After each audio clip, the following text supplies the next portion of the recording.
عايز تسابق؟ سابق في الدعم والمساعدة والعبادة والجدعنة والرحمة وطيبة القلب وتعليم العلم وعمارة الأرض وإصلاح الأخلاق. ده اللي المفروض نتسابق فيه. فلما نتسابق كلنا ندوق خير بعض، ولما نروح عند ربنا كلنا نشفع لبعض. السلام عليكم ورحمة الله وبركاته. ازيكم عاملين ايه؟ يا رب تكونوا بخير. تعالوا كده قبل ما نبدأ نصلي على النبي عليه أفضل الصلاة والسلام. اللهم صل وسلم وبارك على سيدنا محمد عليه أفضل الصلاة والسلام. حابة أرحب بكل المشتركين الجداد في قناتي، ويا رب بجد ان الفيديوهات تكون عجباكم وتكون خفيفة على قلبكم، واتمنى ان تعملوا كده لايك للفيديو، واللي لسه ما اشتركش في القناة وبيتفرج اتمنى ان هو يشترك في القناة ويفعل الجرس عشان يوصل له كل جديد، وتسيبوا كده كومنت حلو منكم للفيديو. مش شرط تعليق على الفيديو حاجة، ممكن بس يعني ناخد الثواب مع بعض والأجر، وتصلوا على النبي عليه أفضل الصلاة والسلام، تذكروا الله، فحاجات بسيطة ناخد الأجر عليها والثواب. تعالوا كده اما أقول لكم حاجات بسيطة بدأت أعملها في يومي بتفرق جدا جدا. أول حاجة شرب المية. أنا كنت مثلا بيجي عليا وقت باجي اخر اليوم بشوف نفسي اللي هو انا ما شربتش النهارده، فبدات ان انا اول ما اصحى من النوم اشرب كوبايه ميه واواظب على حاجه زي كده، وعلى مدار اليوم برضو بدات كل شويه اشرب ميه. بجد الميه بتفرق في صحتنا وفي بشرتنا، فحاجه مهمه جدا يا ريت ما تنساهاش تعمليها في يومك.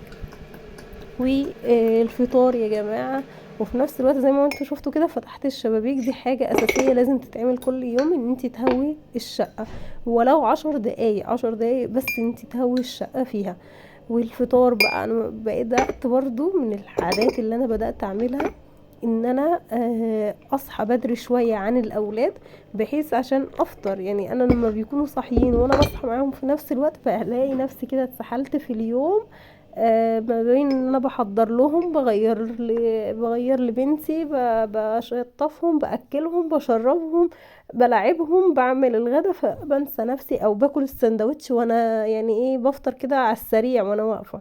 فلا، انا بدات ان انا اصحى بدري عنهم بنص ساعه، اللي هو انا وصلت ان انا اصحى عنهم يعني قبلهم بساعه. افطر كده في هدوء مع نفسي، باكل برضو السندوتش بس باكله بهدوء، اللي هو مش متسربعه عشان بعمل حاجه تانية.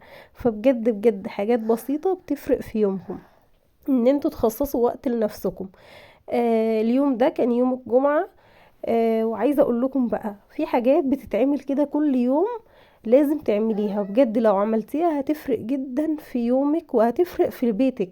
يعني انتي عشان بيتك يبقى دايما منظم ومرتب، لازم كده ايه كل يوم يعني ما تسيبيش يوم ان انت تلفي على الشقة كلها كده، لو في حاجة مش في مكانها تظبطيها، تشيليها.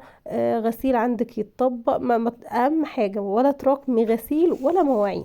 بجد يعني حاجات ديت بتبهدل الدنيا، هو المطبخ والغسيل. سواء بقى غسيل عايز يتطبق، غسيل عايز يتشال، غسيل عايز يتغسل، الحاجات دي بجد بتكركب حواليكي.